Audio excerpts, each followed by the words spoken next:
Hello and welcome back to the Penalty Box Podcast. Liam Gotimer here alongside not only my good friend and co-host Will Pesek, but Will and I are so excited to say that we have the first ever crossover episode between the Penalty Box and Pucks and Brews. I have Mike Shades Sparacino here as along with Brendan Mulroy. Brandon Woj is not with us tonight. We did invite him to come on, but it was a little bit last minute, but we're so happy to have both of you guys. You both do a great job with Pucks and Brews every week. And if you haven't checked it out yet or don't know what I'm talking about, go on YouTube, look up Pucks and Brews. They do great video casts and podcasts every single week, and really break down the Rangers, but also the rest of the NHL. So definitely check them out for sure. But we are going to start off with Gerard Gallant being hired as the next head coach, the 38th head coach, I believe that's the number, in franchise history. And I've been holding this off for a couple of weeks now, but now that we got Shades and Brendan here, our two Ranger experts, you could say, I can't wait to get your thoughts. We're going to engage in a roundtable discussion, which will start now. Shades, let's start with you and we'll work our way up and go to Brendan and then Will. What do you think about the Gerard Gallant hire? Is this the right call? And if you wanted to go with anybody else, who would it have been and what? First and foremost, we're going to use this as our Pucks and Brews episode. So just in true spirit. Yes. Even though this is not a brew, it's a blueberry flavored seltzer water, which is delicious. To answer your question, Liam, I thought the hiring of Gallant was the best person available. I wanted him to, even before he was being interviewed, I thought he was a better coach than David Quinn all around. Sorry, I'm heat of the moment. Just no worries. No, I don't think anybody else who was available would have been a better fit. Yeah, I couldn't agree with you more, Shades. And look, Gerard Gallant, he was number one on my head coaching board, even dating back to last year. I thought when the Capitals brought over Peter Laviolette, who was without a job after his time with Nashville for a good time, I really thought they made the wrong choice and that they should have gone with Gallant instead. But instead, Gallant stays on the sidelines for the shortened season. He goes to the World Championships with Team Canada, and won gold. And he did such a good job with the young players. And if you really look at this Rangers team from the big pictures perspective, they need their young players to develop. There are too many talents on that team who are 23 years of age and under that are just limping on the third and fourth line and just failing to produce anything. And so with that, Brendan, your thoughts on the Gerard Gallant hire? Are you as happy with it as I am and Shades is? Yeah, I mean, I'm in the same box as you guys. First of all, Liam and Will, I appreciate you guys having me on. I'm a huge fan of the show.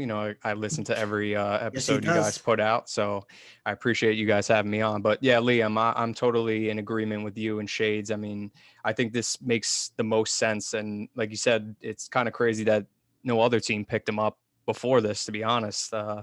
That's kind of an interesting topic with him in a way too. I felt like even when Vegas had let him go, I don't think a lot of people really understood why he was let go. I don't know. I still don't understand why to this day, but no, I think in terms of looking at the coaches, I couldn't see us taking Tocchet. Honestly, I just felt like that would have been in a way like having Quinn. And I think to answer your second part of your question, I think the only other coach I would have taken would have been Brendamore, but I mean, the chances of him leaving Carolina were probably slim to none after the way they performed. So just want to put this out there. Who doesn't want Rod Brindamore as their head coach? Oh yeah, no, for sure. And I thought the only possibility that maybe he would leave Carolina was there were some rumors apparently that he wanted the whole staff to be re-signed as well. So, I mean, they obviously ended up re-signing him, understandably. But I love Gallant. I think he can take us to the next level, especially with a lot of our young players that you're saying, he's really good at developing them, getting the best out of two-way hockey from them. And I think he's perfect too. We were saying this last time we recorded too. He has a lot of NHL experience himself, and in that tough guy role, which I think is perfect because that's what we need on the Rangers right now. So I think he'll be good in developing our fourth line with some toughness as well, because God knows we need that. So I'm gonna jump in here about the Gerard Gallant hiring. I know my camera's been off, so it's a bit of a scare to see the hat and the glasses when I put the camera back on. But Gerard Gallant, in my opinion, is probably one of the most underrated head coaching signings that the league has seen in quite some time. And it goes back to his time with the Florida Panthers. Florida Panthers were an up-and-coming team in 2016 when he took them to the playoffs, and they eventually lost in 6 games to the Islanders, who got their first round win in 20-odd years. And then he gets fired in Florida for underperforming, and then he goes over to Vegas, who's a brand-new team, and in his first year, he takes them to the Stanley Cup Final. And what's interesting, out of that entire team, they didn't have a lockdown defenseman. And the Rangers, you could say they have a couple of lockdown defenders on their team if you want to throw the name Adam Fox into that conversation. You're a Norris Trophy winner, Adam Fox. Thank you. He didn't have that in Vegas. You look at the players that he's going to have on the Rangers. Mika Zibanejad, who scored 40 goals a couple of seasons ago. Artemi Panarin. He did not have that in Vegas. And he took a team that had Jonathan Marchessault and Riley Smith as their leading goal scorers to the Stanley Cup Final. Albeit it was a Cinderella story that probably we'll never see again from an expansion team. I don't think Seattle is going to replicate that. But it's a very good hire for the Rangers. But I want to put this out there. They said when they introduced him at the press conference that they have to get tougher and more toughness. Look at the teams around the Rangers in the Eastern Conference and around the National Hockey League who have bodies that could put each other into the boards and knock players off the puck. You have the Islanders who have the bottom 6 that do that with Cal Clutterbuck and Matt Martin. You have the Capitals who have Tom Wilson, Lars Eller, guys that do that, Michael Raffel. Pittsburgh has that with Zach Aston Reese. The Rangers don't really have that. A couple of years ago, they had Tanner Glass. That was about it. And that's one of the biggest reasons why they didn't win the Stanley Cup in 2014. The LA Kings just outbodied them. So Gerard Gallant said he wants to get tougher. It'll be a big offseason for sure. I don't know who's out there that they can get that provides a toughness that is there, but there's certainly trades and options and maybe some minor league players as well. So I think it's an A+ hire, but they do have to get tougher, and I think they have a pretty steady team next year. Yeah, I couldn't agree with all three of you guys. You know, you all stressed the importance of adding toughness to this roster. And I think Chris Drury, the new president and general manager after Jeff Gordon and John Davidson's shocking firing at the hands of James Dolan. But I think that Chris Drury and Gerard Gallant, they are going to go out on a mission once free agency hits to really shore up that bottom 6. I don't think that next year you are going to be seeing guys like Brett Howden on the bottom 6. You know, I don't even think you're going to be seeing Colin Blackwell in the bottom 6, you know, maybe even the top 6 role. He's been that good. So look, I think the fourth line needs to get better. I think they're going to do that. I think there are guys like Barclay Goodrow, Blake Coleman, who are out there. They don't necessarily add you toughness, but like John Cooper, I believe it was, said in the playoffs, what you're getting with Barclay Goodrow is a Jeep. And, you know, a Jeep kind of like runs really well. So I guess. Liam, they will be out there. Those guys on Tampa will be out there because they have $18 million to shed, and it's not coming from one player. So it's going to be like those players are going to be out there, the Barclay Goodrows of the world. And, you know, I'll even consider, I mean, they don't play Ross Johnson on the Islanders. I mean, he's the kind of player that the Rangers need. They're not going to trade him to the Rangers, but a guy like that the Rangers could use. But I don't, again, is there any free agents that provide toughness that don't score many goals and bring that toughness? I don't know. You know, one free agent that stands out to me, and then I'll get Shades and Brendan's thoughts on possible UFA targets for the Rangers. But one name that continues to stand out to me, one of the biggest contributors on the Montreal Canadiens right now in a bottom 6 role, Corey Perry. And I believe Corey Perry was signed to a 1-year deal. And if the Montreal Canadiens, win the Stanley Cup here, Corey Perry is going to be in the Stanley Cup Final for the 2nd year in a row. He was there with Dallas as well. We saw what he was able to do in 2007 when he was in his prime with the Anaheim Ducks, leading them to a Stanley Cup. So look, Perry adds some of that toughness, yes, but he adds that goal scoring and he adds experience. Like the Rangers, all their players were, gotta say, 25 or younger in the bottom 6. You need to get experience. You need to get older. You need to get guys like they had years ago in Tanner Glass, who can not only put the puck in the net, but can really throw fisticuffs and stand up for his teammates when they need be. So, Shades, what do you think? UFA targets for the Rangers? I actually haven't looked at the free agency list in a while, so I'm not exactly sure who's available, but I'll give my thoughts on Corey Perry real quick. Just from a style of play standpoint, with the up-tempo and speed game that Gallant brings to the table, in that aspect, I'm not sure if Perry is a fit, but I definitely agree with you on the playoff experience and the type of game that he plays, which is needed on the roster. I'm just not 100% sure if he's a true Gallant guy. And we'll have to wait and see what a true Gallant guy is, right? Because he hasn't built this bottom six of this roster alongside Chris Drury yet. So I think that the free agents that the Rangers do sign is a really good indication of exactly what you said, Shades, the style Gallant wants to play for his entire tenure, which is supposed to be 4 years. But I joked to you guys a couple, yeah. Liam, if I could jump in for a second, you guys were mentioning the true Gallant guys. I'm looking back at Vegas to see what he had in his bottom six. And let's remember, this was an expansion team. So he didn't have much options to go for as far as farm system. He had the money to spend it for agency. But the bottom six guys that he kind of put out there were guys like William Carrier, who was a under-the-radar type of name that bounced around the league with Toronto when he was on Vegas. Look around the league. You don't need a high-end bottom six player like a Barclay Goodrow, a Miles Wood, a JG Pajot. It's the guys that you don't hear of that could really make a difference. And William Carrier is a guy that stands out to me the most. Ryan Reeves is on Vegas. He came over with Gerard Gallant. Guys of that caliber could shore up the bottom six for the Rangers. And I think Colin Blackwell, David Quinn had him on the first line for parts of the year, which was asinine. He's a bottom six player. And I think you're going to see who Colin Blackwell really is in the bottom six because he's not a first-line player. I don't know why he was with Panarin at some point. Will, don't disrespect the GOAT. Colin Blackwell that's right now. He's a folk hero around Rangers parts. Yes, but Blackwell he was probably a very underrated free agent signing. Did not get a lot of playing time in Nashville, but look, he's a GOAT around these parts. He is a absolute stud. He was great with the Rangers. So Liam, may I interject here for a second? Of course you can. Go for it. To Will, what you just said, I actually saw something on The Athletic that said, and I texted Brendan about this the other day, that said that Panarin actually requested to play with Blackwell on his wing. He requested that to David Quinn. So I was like, okay, that makes sense. Still wasn't happy about it, but at least it made sense now. I didn't know did that. Barzal request to play with Leo Komarov in the playoffs? I don't think so. I think Barzal likes scoring goals. Shades, I just wanted to add one thing to what you were saying about the Blackwell.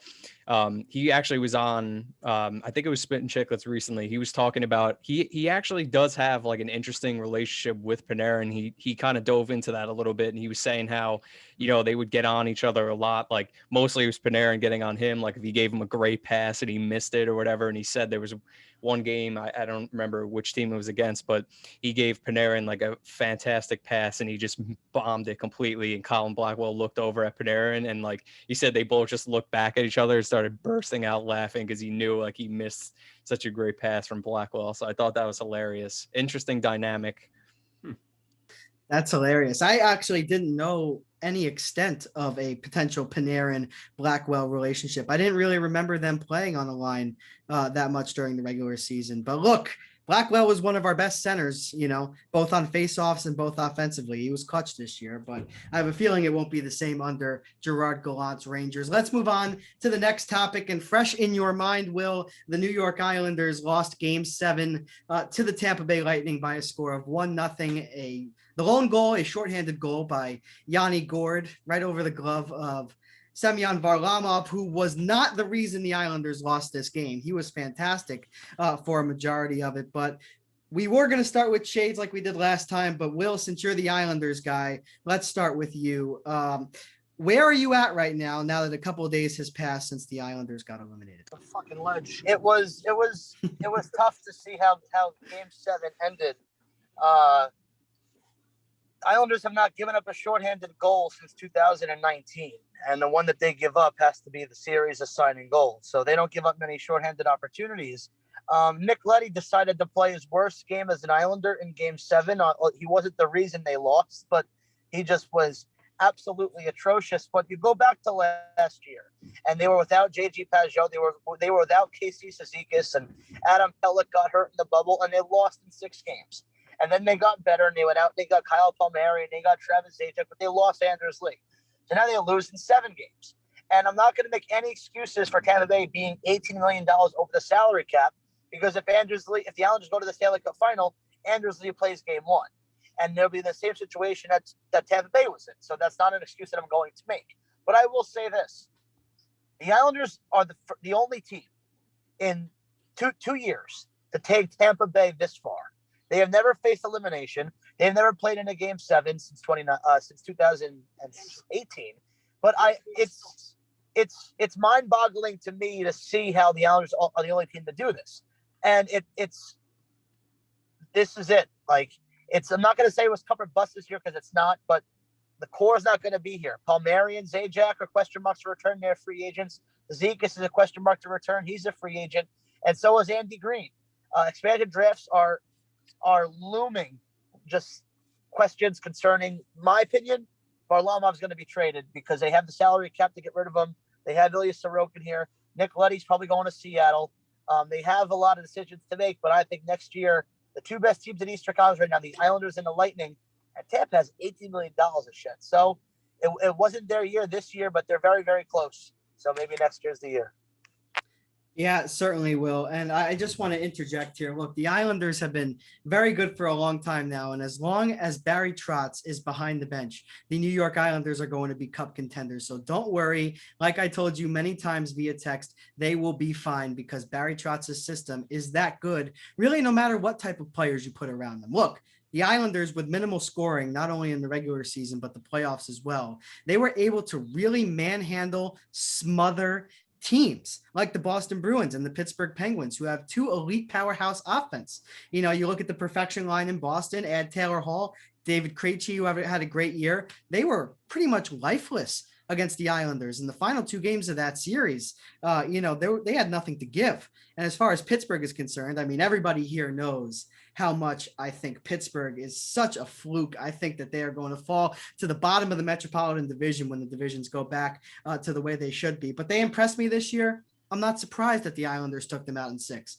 Well, when you said that the Islanders and the Tampa Bay Lightning are the two best teams in the Eastern Conference, you are absolutely 100% right. And look, I've said that online, whether on YouTube or Twitter, and you know what the response people have given me is, oh, well, Montreal, they're in the Stanley Cup Final. If you're in the Stanley Cup Final, you're the best, you're the second best team in the conference. And that's just absolutely not true. And we'll get into Montreal, but in a short synopsis, they're having a special year, just like the St. Louis Blues did in 2018. And sometimes they're just no stopping you. And I think that's kind of the trajectory that the Montreal Canadiens are on. But more on that later. Shades, let's get your thoughts on the Islanders and their loss to the Tampa Bay Lightning. Where do they head from here? And do you view them as high as Will and I obviously do? Oh, no, they've absolutely proved over the last 2 years that they're a true cup contender. And especially this year, Will said it. They're the only team to take Tampa to the limit. And a fluke play ended up costing them the series, which, I mean, we've all watched hockey for years now. That's honestly all it takes. But he's right. They do have to make some moves, like every team is going to have to, because you're never going to see the same exact team 2 years in a row.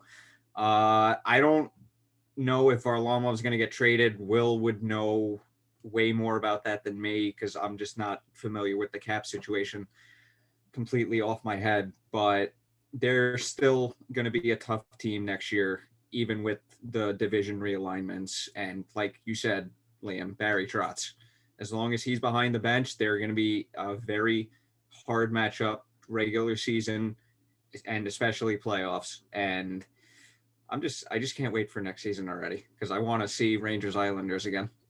Varlamov's cap hit is $6 million. And for really? 6? Wow. For a goalie that they dream high of, it Ilya Sorokin, who, by the way, is an RFA this year. He's expansion draft exempt, just like Noah Dobson is.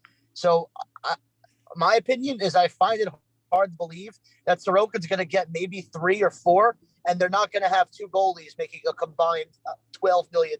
That's just doesn't make sense. So that's why I think Varlamov gets traded.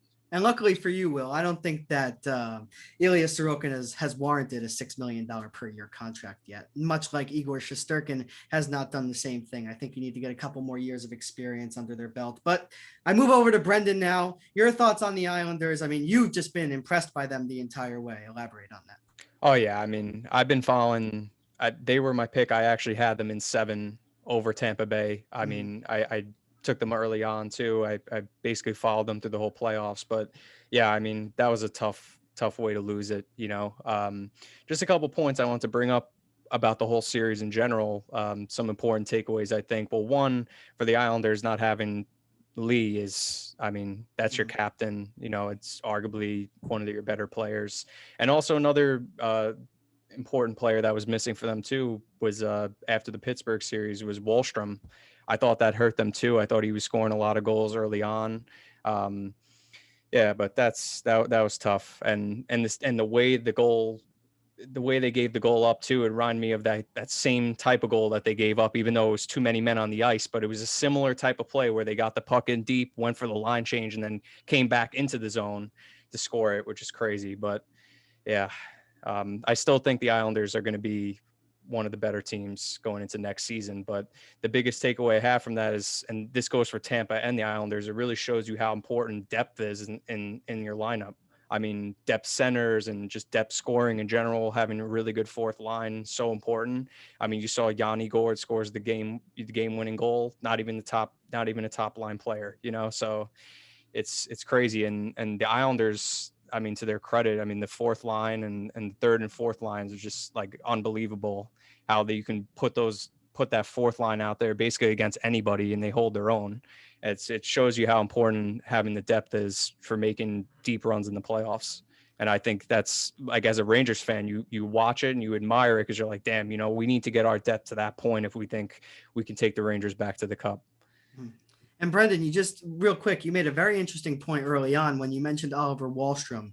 And we all agree that Barry Trotz is a terrific coach, but one bad decision that Barry Trotz made, and Will, I want your opinion on this specifically, the fact that Oliver Wahlstrom was a healthy scratch from the middle of the second round against Boston. I think from the start of the second round against Boston, I think he only played in the Pittsburgh series all the way up to Game 7 against the Lightning. It's inexcusable. You need as much goal scoring as possible. So, Will, what do you think about that? And do you agree that's a poor choice by Barry Trotz not to put Wahlstrom in the lineup when you clearly need his ability? Yeah. See, I'm going to disagree because I wouldn't go as far as saying it's a poor choice to not play Oliver Wahlstrom, because he could have said, and come playoff time, injuries are all a day-to-day basis. So Barry Trotz saying everybody is available, he could be full of crap or he could be 100% sure. But he said everybody was available. So that led everybody to believe that Oliver Wahlstrom was healthy to go. But here's what I will say. They love Travis Zajac. They loved him with John Gabriel Pajot and Kyle Palmieri. They liked the defense that Zajac brought. He scored a clutch goal in Game 6 against the Boston Bruins, which ended up being his most career-defining moment with the Islanders. I don't think they missed Oliver Wahlstrom that much in the postseason, because with him, they weren't going to score that many goals. He got very limited ice time in the regular season and in the first round against Pittsburgh. But look, if you're going to play Oliver Wahlstrom, it's not going to be for Travis Zajac. It had to be for Leo Komarov. I mean, first line Leo Komarov, every chance he gets, it's just he has concrete in his skates. He looks drunk half the time, and I'm not even kidding. Google a photo of Leo Komarov. The dude looks loaded on ice skates. I was muted. Happens once every episode. I'm muted. I'm trying to talk. But, Will, very good points, as always. And you made a very interesting point saying that about Barry Trotz's decision not to play Wahlstrom. And look, it was common knowledge that Wahlstrom had gotten injured against the Pittsburgh Penguins. But by the time Game 7 came along against the Tampa Bay Lightning, he was available. And at some point, like you mentioned, Will, look, they like Travis Zajac. They like the defense he brings. But at some point, the conversation has to stop being about the defense and the defensive side of the game. It's called a two-way player and a two-way game for a reason. You need to get goals on the offensive end. And Oliver Wahlstrom, look, you can say what you want about his numbers. You could say what you want about, his slight inconsistency towards the end of the year. And Shades and Brendan, you guys can talk about this too. Look, when Wahlstrom was playing against the Rangers, I was worried every single time he had the puck, whether it was on the power play, the man advantage, or whether it was just streaking up ice. He looks like he has a terrific shot, and he's going to be a great goal scorer. And he could have, I'm not saying he would have, he could have made the difference between the Islanders getting shut out in Game 7, versus potentially tying that game. But let me make Shades, one yeah. last point on Wallstrom. Yeah. I'm convinced, and there's reason to believe. I just got home, so the camera's going back on. No more hats, sadly. Come on, you got to there's do it for the reason to viewers, believe- Will. You got to do it for the viewers. Come on. There's, in my opinion, there's reason to believe Oliver Wahlstrom is going to be the first line right wing next year when Jordan Eberle either gets traded or goes to Seattle in the expansion draft. Because, like I said, with the salary cap, Eberle's making close to $6 billion. I believe it's 5.5, and they have to choose between either Eberle, Bailey, or Brock Nelson. And it's not Brock Nelson. It's not Josh Bailey. It's probably going to be Jordan Eberle. So you need a pure goal scorer to play with Matthew Barzal, who else better to do it than Oliver Wahlstrom. So I think he's their first line right wing next year alongside Lee and Barzal. But that's my last point on Wahlstrom. Well, Will, my last point on Wahlstrom, it's a shame that their first line right wing is not playing, in Game 7 in the biggest games. But we just got an alert that the meeting actually has 10 minutes remaining. Will, this has never happened to us before. So let's do this, because Liam, when we do it, it's just the two of us. I think when you go over 3, okay. And so what we could do is we could end this meeting, make a new one, and then we could edit them together and like splice them together. Okay, gotcha. Well, thank you thank you for sticking along, by the way, through our creative process and figuring out what to do in this situation. So speaking of that, I just made a new Zoom link right now, so I will send it to you guys as soon as this is over. Sounds good. So I'll end part 1 of the crossover between Pucks and Brews and the penalty box by saying what's going to come ahead. We're going to get Shades, Will, and Brendan's thoughts on the Montreal Canadiens, their run towards the Stanley Cup Final. What's next for the Vegas Golden Knights? Brendan is very in tune with that organization, and the Chicago Blackhawks scandal. We're going to go over what's been going on there, and if Gary Bettman will address it tomorrow at the State of the NHL address. So thank you for tuning into part 1. Part 2 coming right up. Welcome to part 2 of the crossover between the Pucks and Brews podcast and the Penalty Box podcast. I'm here alongside Will Pesek, Brendan Mulroy, and Mike Shades Sparacino to talk about all things NHL. If you have not heard part 1, go check out part 1. We talked about the Islanders, and we talked about the Stanley Cup playoffs as a whole, and Gerard Gallant as well, the hiring for the next New York Rangers coach, 38th in franchise history. But to kick off part 2, I'm not going to give my take yet because I really want to hear what Will has to say because of a pre-podcast meeting. He had a very interesting opinion of the Montreal Canadiens and where they are at right now, entering the Stanley Cup Final against the Lightning. Will, take it away. Your thoughts on the Montreal Canadiens. Can they go all the way and win the Stanley Cup for Canada the first time since they did it in 1993, I believe? Montreal is a fluke. And here's why I'm going to say this. When you finish 18 points out of first place, that's reason to be spoken about. When the Rangers and the Dallas Stars would make the playoffs over you, no disrespect to those teams, but in a normal year, Montreal's then in the postseason. They had to fire their coach mid-season. This is not – look, Toronto stinks. We spoke about with the Rangers and the Islanders, depth. Instead of building their team around bottom 6 players, like look at the teams who made it this far. Tampa Bay has the Blake Colemans, the Yanni Gourds. Islanders have Peugeot, Clutterbuck, Cizikas. That's great. Colorado has Nazem Kadri when he plays in the playoffs because he can never play in the playoffs, right? Toronto doesn't have that. They built their team around 3 players, and then they can't build the bottom 6 for crap. Kyle Dubas is a nerd. He builds a team with analytics. He's ruining hockey, just like he's ruining baseball. That's beside the point.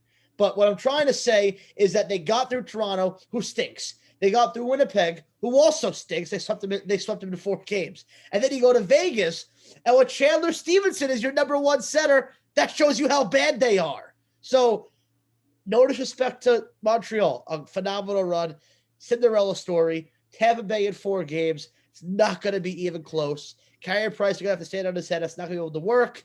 I'm sorry, but Montreal, I don't take them to win I don't even take them to make the playoffs next year.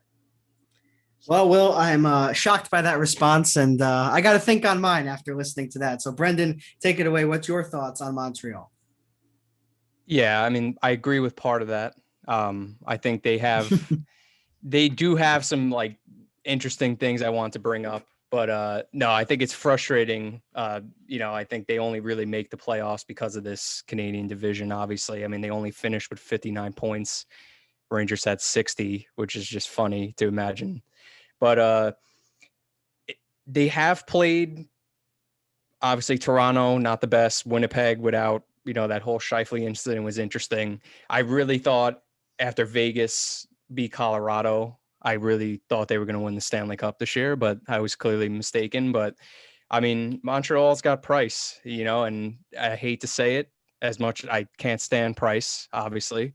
I don't want them to win the Stanley Cup based solely off of that, because I feel like that would give him an edge in a goaltending argument over Lundqvist. But Never. No, but I can't see them beating the Lightning, but I'm not going to take the Lightning in a sweep, because I there's just something about them this year that's just been like ridiculous. Like, they keep making it this far. But I mean, interesting enough going into the series.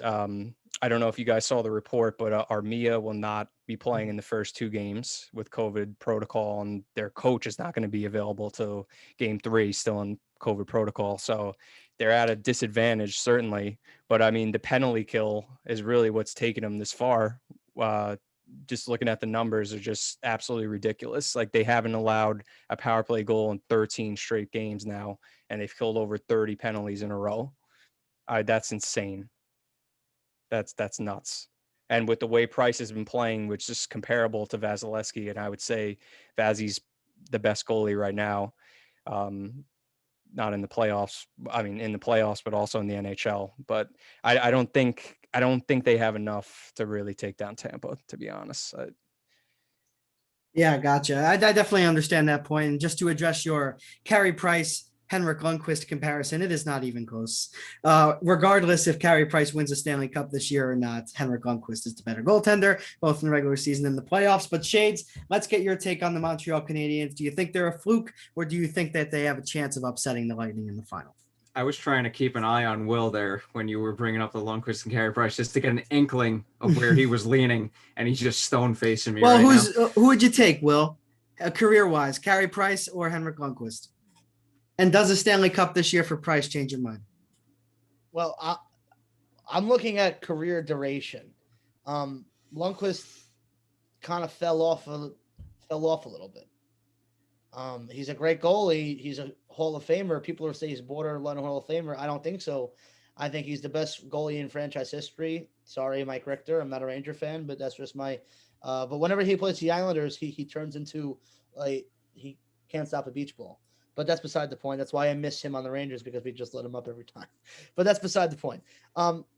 Carey Price is having a longer career duration, and he doesn't show any signs of slowing down. So I know you guys disagree, but he's the reason why they're here right now. And at his age, it's kind of incredible to see. He reminds me of Tom Brady. And look, I'm a diehard Jet fan. Tom Brady has haunted my nightmares forever. And he goes to Tampa Bay and it's like, wow, this guy actually does what he does at this age. It's insane. And that's what Carey Price reminds me of. Like, he should not be stealing games left and right for this Montreal team. They don't belong. They don't deserve to be here. And he's the reason why they're here. Well, the topic is certainly up for debate, but Shades, take it away. The Montreal Canadiens, fluke or not? After Will's rant earlier, I got strong Dallas vibes from last year for this year's Canadiens, because heavily relying on goaltending, heavily relying on their defense. I mean, yes, Danault is winning like every goddamn face-off known to man. Who is a guy we need next year, by the way? Yeah, no, I agree must with have that Philip Danault. Must have face-offs, please. I would take anybody on the New Jersey Devils over anybody on Montreal not named Cole Caulfield. That shows you how much I think about Montreal. Wow. Even Shea Weber, Sperry Kotkaniemi. Well, I mean, offensive wise. Tyler Toffoli. Like Corey Perry. Anyway. I would take Miles Wood, though, on the Devils. Just throwing that out there. Oh, yeah, very good. I like Wood. He reminds me of Kreider when he was younger. Anyway, Shades.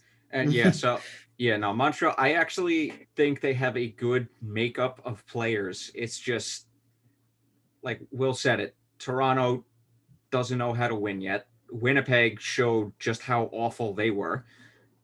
Vegas actually outplayed them, in my opinion, 4 out of the 6 games. And look how that went. And, I mean, does Price have it in him? Do the Canadiens penalty killing have it in them to continue this insane streak? Like, there's a lot of question marks because at some point it's going to come to an end. It's just, when is it going to come to an end? Because I have a feeling as soon as they let one in, the floodgates are going to open. It's just when. So you're taking Tampa in 4? No, I'm taking Tampa in 6 because I have a strong feeling that Price is going to steal one game and Montreal is going to flat out win another one.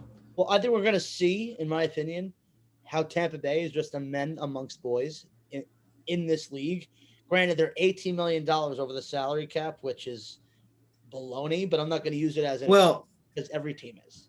I just want to say real quick. A lot of teams are. I am going to take the Montreal Canadiens to win the Stanley Cup for the first time since 1993. See, if the Islanders took down Tampa Bay, no problem. But now that the Islanders lost, I want them to lose to the champions because it's just like, okay, like we lost, but now we're going to have Montreal beat them with 59 points. Come on. Right. No, I'm pulling so hard for Tampa Bay right now. Well, I'd love to pull for Tampa Bay, but you know what? I've said it all year, and I've said it in past years. When I look at the Montreal Canadiens, and I think you can take this exact quote back from an episode 8 months ago before the season started, I look at the Montreal Canadiens, I see a complete team. I don't see any holes. I see a power play that is getting better and has one of the best power play quarterbacks in recent years in the NHL, and Shea Weber still has a hell of a shot. I see a goaltender in Carey Price.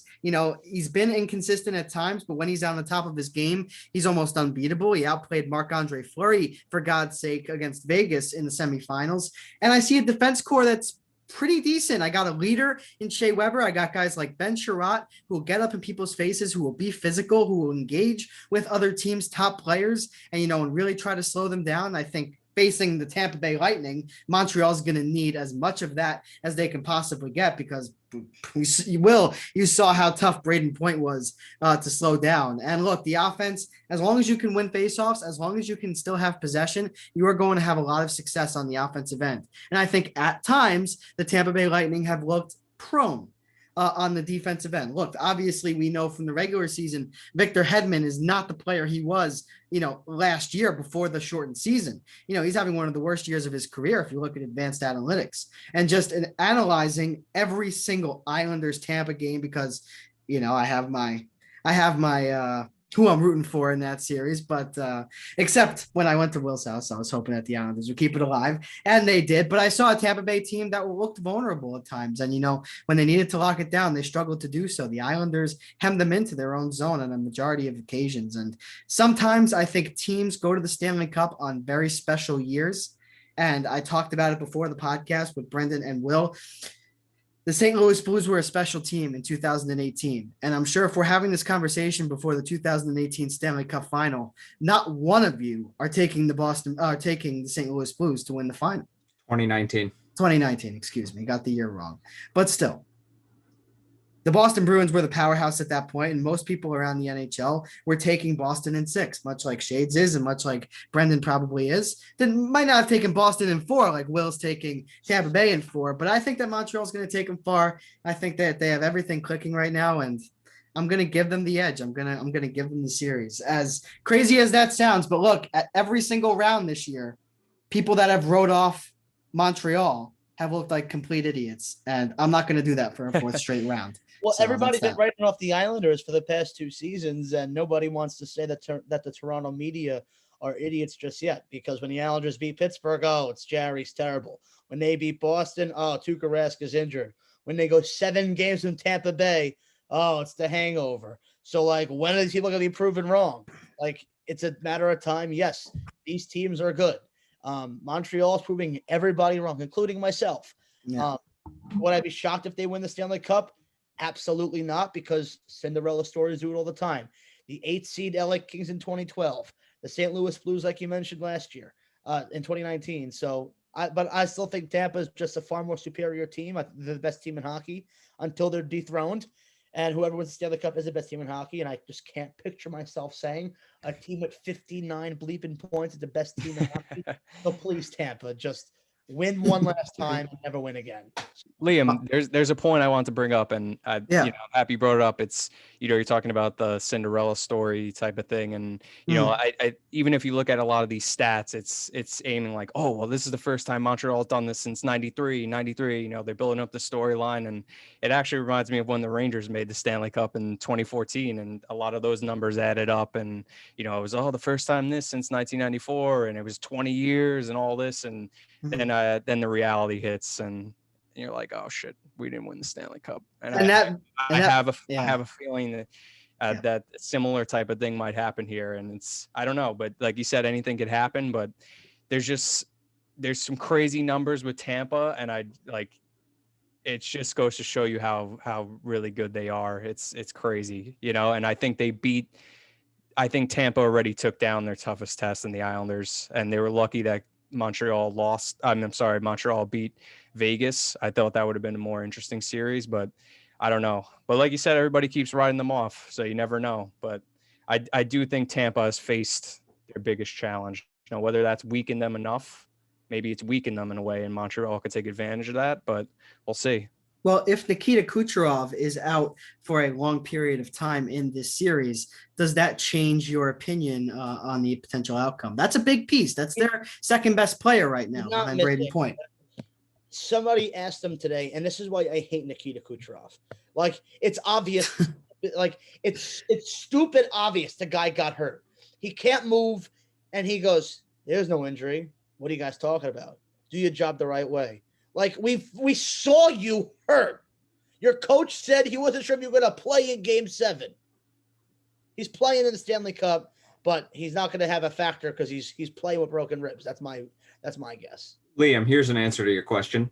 The Tampa Bay Lightning last year won the Stanley Cup where Steven Stamkos literally played less than 3 minutes the entire run. So they proved that they have the depth to win. Oh, absolutely. I'm not discounting their depth. I'm just saying that Kucherov really drives that first line. And, there's no question that Braden Point could carry the entire top six by himself. But I think Kucherov is definitely a big part of that. And not really with his goal scoring ability like it is with Stamkos. With Kucherov, it's different. Kucherov's assist numbers in this playoffs are off the charts. I don't have them off the top of my head. He has 22 assists. 22 assists. That's power play. That's pretty crazy. Well, power play, yes, but their power play is drastically different when he plays versus when he does not play. When he plays, their power play is at 44%. When he does not play, their power play is at 22%. And if Montreal stops the Tampa Bay power play, that's almost half the battle right there. So, look, Shades, I understand what you're saying, but I think that Stamkos and Kucherov are really two different players. And I think Kucherov makes the other players around him so much better. And that's why he's so valuable, whether he's on the first line or the second line. But I definitely understand where you're coming from. And I just do want to point this out as well. The 3 minutes that Steven Stamkos did play in the Stanley Cup Final, he did score a goal. So that if that doesn't prove his worth, I don't know what will. But let's transition now to the team that Montreal knocked out to get to the Stanley Cup Final, and that's the Vegas Golden Knights. And just utter disappointment all around, if you ask me. I think Pete DeBoer severely underachieved in this series. I think some of the goaltending decisions that he made were a little bit questionable. I'm not against going with Robin Leonard, but you know what? I think I wouldn't say punishing, but taking a look at Fleury's performance differently based on one play behind the net, in a bang play, and making a rash decision to go with a different goaltender. I'm not too sure about that. And now the narrative is, because for 4 straight years, the Vegas Golden Knights can't get it done when it's their time. And Brendan, I know you've been following the Golden Knights pretty closely, and you were definitely as shocked as anybody that Montreal was able to knock them out. But what's your thoughts on their run as a whole? And tell me what you think of the goalie situation too. Yeah, I mean, the goalie situation is an interesting dynamic. I mean, I don't know if I necessarily disagree with some of those moves they made. It was interesting. Like, obviously Fleury had messed that play up so badly. I mean, that's so unlike him too. And he was probably so pissed off too, if you hear a lot of stories with him.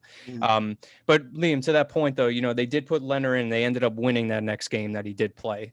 So Right. I don't know. And I think that they have some sort of like special relationship amongst each other where Leonard knows like, hey, he's not the number one guy. Like, but if he has to step in and maybe give Fleury a break, and he knows Fleury's the number one guy. So I think that's an interesting dynamic there, to be honest. But yeah, I mean, obviously after taking down Colorado, I mean, you had to be the favorites to make the cup. I mean, I think a lot of people wrote them off against Colorado, and I mean, I took them against Colorado. I don't think Colorado's quite there yet, but yeah, I don't know. I thought they had a good enough team, but like to Will's point, I do think that it's you can't have Chandler Stevenson as your first line guy, and it's interesting though. It's crazy that I'm pretty sure he missed the first 2 games, or he missed a couple games in this series, and they were like drastically worse without him on the ice, and that's crazy. To Brendan's point, call me crazy. Like, if I'm Vegas, I'm blowing it up because something's not working. And look, we could talk about teams that could rebuild all they want. Montreal, the Rangers, the Islanders, the Devils, you name it. This team has never had a rebuild because they've just had success their entire franchise. And they don't even have any prospects because when they lose in the playoffs, they're late exits and they can't build up draft capital and get prospects to build that farm system. So it's not going to get done. They can't make any more moves because their salary cap tied in Leonard, who's a backup goalie for another 6 years, with Mark Stone, who's locked up, Marchessault, who's locked up, Riley Smith, who's locked up. So you got to do something. Pietrangelo is locked up. So they can't do anything else to make this team better because of the salary cap. And you have no depth. You have no prospects coming up. Your draft picks stink because you finished so damn well. They blow it up. Will, 2 words: speed and skill. If there's 2 things that I learned, or one thing that I learned during this playoff run, watching Colorado shockingly get taken out by the Vegas Golden Knights, speed and skill is great in the regular season. In the playoffs, that does squat. It really does. And the Vegas Golden Knights, the reason why they beat the Colorado Avalanche and beat them as handily as they did was because they had more grit and they had more toughness in their bottom 6 than Colorado did. Well, you mentioned it at the beginning of the show. Nazem Kadri can't stop getting himself suspended. He got suspended another 8 games, and I believe he was extending his suspension because he decided to appeal it as well. I'm not sure if he could have played during that time frame. But look, during an appeal, I believe. Baseball, you can. I don't know if it's different in hockey. I'm not entirely sure. Maybe it's something different in the playoffs, but that's why Vegas lost, because they ran into a team like the Montreal Canadiens, had more grit and toughness and a better bottom 6. That's why. Because look, if you look at the Vegas Golden Knights, the main reason, one of the biggest reasons other than the grit and toughness aspect, is that their first line failed to show up. Mark Stone was invisible. He was the invisible man. You know why? Because the Montreal Canadiens were able to shut him down. They honed in on that first line. They honed in on it, and they stopped everybody. And yes, Chandler Stevenson may have been down the middle, but you know what? When you have Mark Stone on your wing and Jonathan Marchessault on your other one, I don't want to hear any complaints about how you're unable to score goals. And it's a credit to the Montreal Canadiens and the way that they're able to play. And Will, I think that's absolutely blasphemous to say that you'd blow it up. You can't blow it up. You can't sign Pietrangelo to a huge contract last offseason and blow it up. You can do a little retool, and if you have to finish 15th in the league next year to get a little bit of a better draft pick, to get a little bit younger, then that's what you do. I get it, but they don't have a farm system right now because they've been around the league for 4 years. They should do what the Rangers did. Liam, the Rangers knew in 2017 that they had to rebuild and retool. That's why they sent out the letter, the famous letter, and made the decisions that they made. Yeah. That might be what Vegas has to do. But Brendan, get into what you're going to say. Oh no, Liam, I was going to say, ultimately what ended up costing Vegas, this series it's the same thing that's kind of haunted them in the past, and that was their inability to score. And I mean, we saw that that's the reason they lost to Dallas the year before. I mean, they had plenty of opportunities to score. They couldn't beat Khudobin last year, and that was kind of a question mark for them going into this playoffs in general, was were they going to be able to score enough goals to bring them to the next point? And they did do the first couple of rounds, but I feel like they are one of those teams, and this is like the simplest thing to say, but I almost feel like they play either up to their opponent or they play down to their opponent. I mean, listen, they almost lost to Minnesota in the first round in Game 7, Yeah. So it could have been over for them real quick. So, and then for them to go on and beat Colorado is, I don't know. I think they play up and down to their opponents. That doesn't solve anything, but it's an interesting thing. And Brendan, going off that point, another team who plays up and down to their opponents, the Montreal Canadiens, the team that took out the Vegas Golden Knights. Will, a majority of the main reason why the Montreal Canadiens had however many points, 52 points or something like that, and still made the playoffs. A big reason why was because they lost to teams like the Ottawa Senators, teams like the Calgary Flames, teams like the Vancouver Canucks, who were at the bottom of the North Division. They would play down to their opponents just as much as anybody else in the league did. But then once the playoffs came, they were only playing up to their opponents because they faced Toronto, who's better than them, Winnipeg, who's arguably better than them, and the Vegas Golden Knights, who's definitely better than them. So, Brendan, going off your point, I think it was bad luck for Vegas because they play down to their opponents, and good luck right into the hands of the Habs because they are able to play up to them. But, Shades, your thoughts on the Vegas Golden Knights? Do you agree with Will? Do you go with a rebuild? Do you go with a retool like Brendan and I said? Or do you just take another crack at it next year? Here's my thing with Vegas. If you look at all 4 years they've been in existence so far, if you look at the top of the list of their weaknesses, what is it? Just think about it for like 2 seconds. Center depth. Mm-hmm. When have you ever looked at the Knights roster on paper and said, that's a top 10 center core in the league? Never. They're in the bottom 20. They don't have a number one center. They don't even have a number one. They're in center. the bottom 10. Exactly. They don't have a true number one center. That's the main thing that cost them the Stanley Cup against Washington. It showed again in 2019 and 20, and it especially showed this year when Brendan said it earlier, Chandler Stevenson is your number one center. Did they get Paul Stastny a few years back? Yes. Did that help? A little bit. Was that the right move? Arguably, yes, but also you can make a strong argument that it wasn't because of how old he was at the time. Look at their roster. And Will put it perfectly earlier. They have so many guys locked up. How are they going to address the position? They got to trade one of those guys. Well, but I don't agree with a full-on blow it up. They need to move something to bring in a high-end center. Well, that person to be moved, in my opinion, is Robin Lehner. It's clear they believe in Marc-Andre Fleury. It was so stupid to give this guy a 6-year contract. I love Robin Lehner. I really do. He's a great story, great goaltender. But 6 years to be a backup? I mean, well, he's not going to be a backup. Look, Fleury has 2 years left.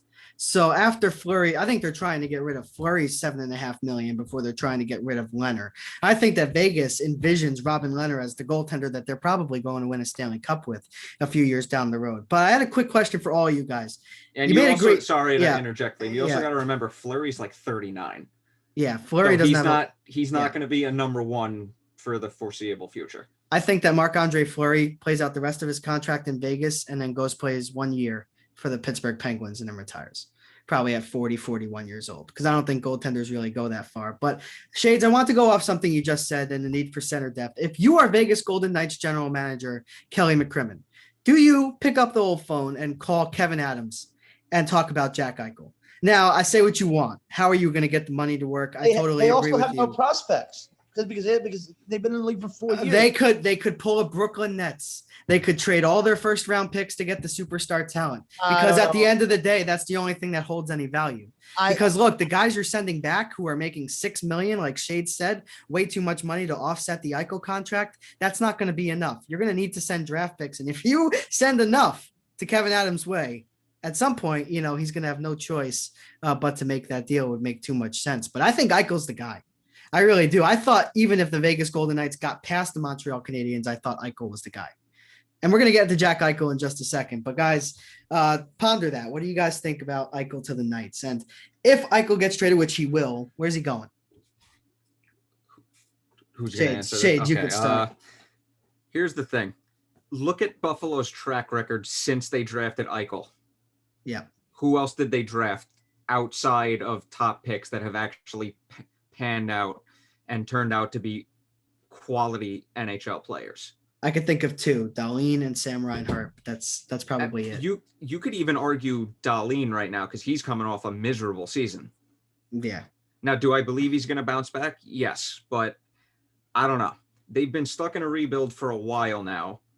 And like you said, how like money and everything, you got to send a contract back. And I don't know if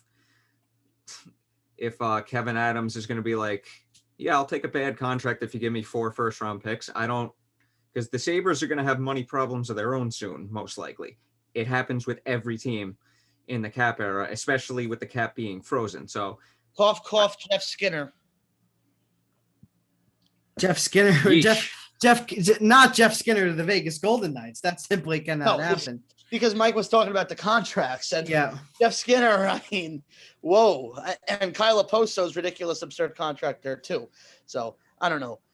It's funny, Will. All the former Islanders you think are absurd contracts. Robin It is. Leonard, Yeah, Kyle it Oposo, It is. Andrew Ladd, right?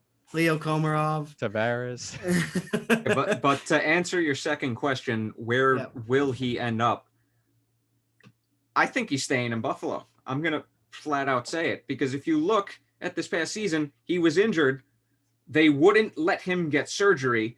If I'm a GM of an opposing team, I'm not trading for an injured player, especially at that cap hit. That's a great point. Because Brendan, we all know for a fact that he's not healthy right now. He needs neck surgery at this point. But Well, I was going to say there too, it's, just to add, it's kind of weird. It's kind of interesting. It's like, you don't know how much of that time he really was hurt.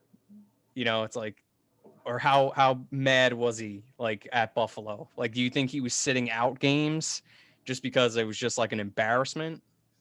I think he had think he was hurt that whole time, or do you think he probably could have came back under normal circumstances, but because of the situation, he just took the longest amount of time he could to heal from the injury?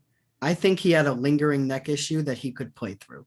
But like you said, Brendan, he did not aspire to play for the Buffalo Sabres in 2021. I mean, who would? Well, that's the thing with them too. It's kind of like, it's hard to say which team he's going to go to, obviously. But I think that if he does go to another team, it's going to be a team it has to put him in the position to win, because it doesn't make sense for him to go to another team that's similar to Buffalo, or it's headed in that direction where they're not in the running for a cup in the next couple of years, which is why, I would love to see him on the Rangers, just because I think we are headed in an upward direction rather than downward. But to him, to the Golden Knights would be something else.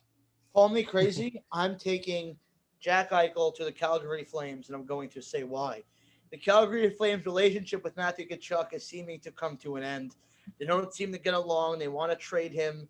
Buffalo, Eichel, for Matthew Tkachuk and a couple of draft picks. Now you have Johnny Gaudreau. You have now Sean Monahan, and now you have Jack Eichel. So now Monahan and Eichel are a pretty good 1-2 punch down the middle, and then you can plug in your holes for the next bottom 6. Will, I just want to say, I think that Calgary says no way to that deal.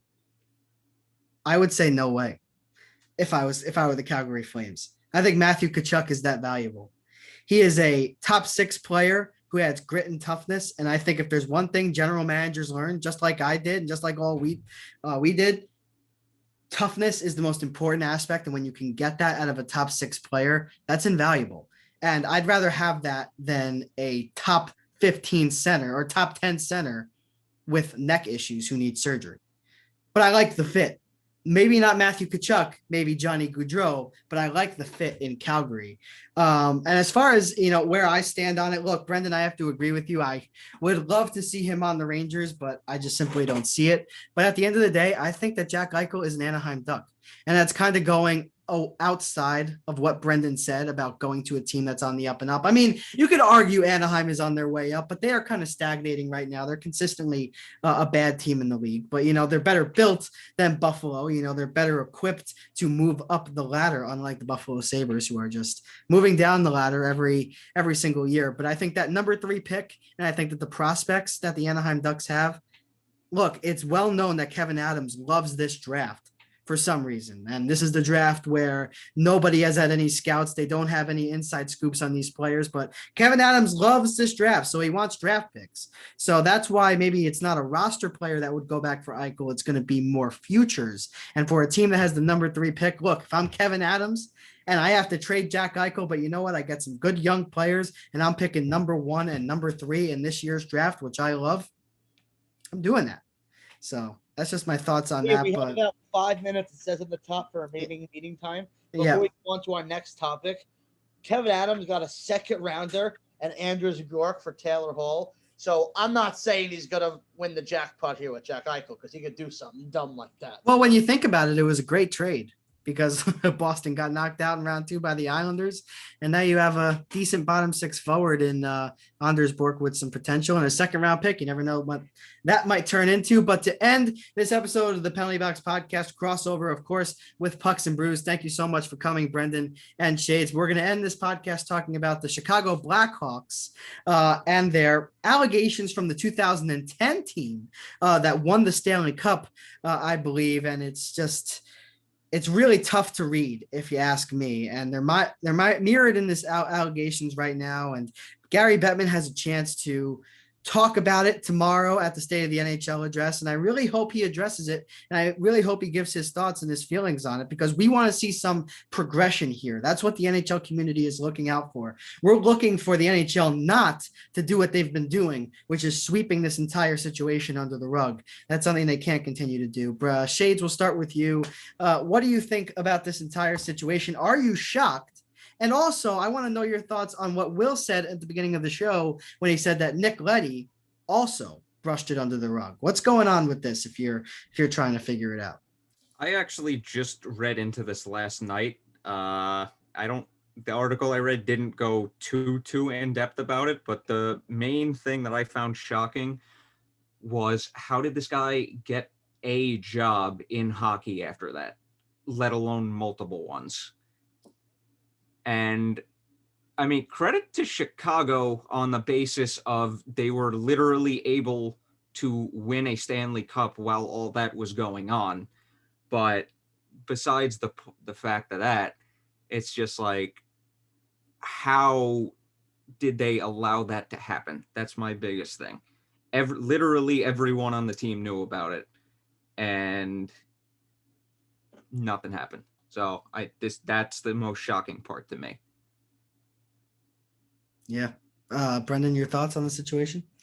Yeah, I mean, the whole thing is just sad, to be honest. And I think it would be even worse, if we find out that a lot of these guys really did know, a lot of the players, especially with that core of guys that, did Kane know, did Taves know, did all these guys know about it? And if they did and they covered it up, I mean, that's really just, that's disgraceful. I honestly really do think if something were to come out like that and all those guys, it kind of does taint the legacy a little bit, in my opinion. I think if they knew all about it and they didn't say anything, like, that's kind of sad. But I don't know. I don't know how much of these players really knew about it. I think it really falls more on the upper management, because somebody must have been protecting this guy. I mean, yeah, I don't know. I don't know what else to say other than that. It's just crazy.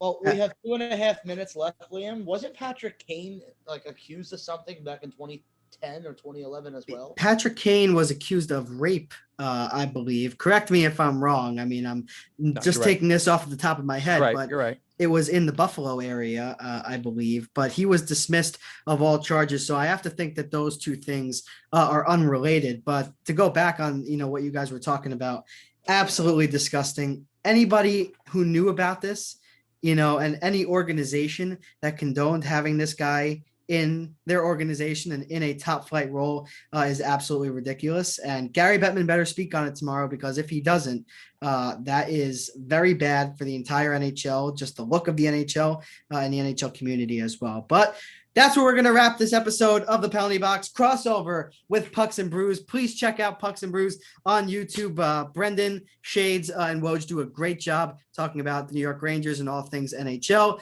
Thank you both for coming so much. You both brought so many valid points, and I can't wait to look over this tomorrow and re-listen and just talk about all of our great points on a variety of topics only here on the Penalty Box Podcast. So thank you so much for joining us, guys. Will, Brendan, Shades, until next time. Just before we go, Yeah. Since I said I'm using this as a Pucks and Brews episode also, hope everybody enjoyed a drink of choice, a brew of choice while we were listening. Thanks for My having fault. us, guys. I forgot about that. Yes. No, it's all good. Yeah. Thanks for having us, guys. Save it for later.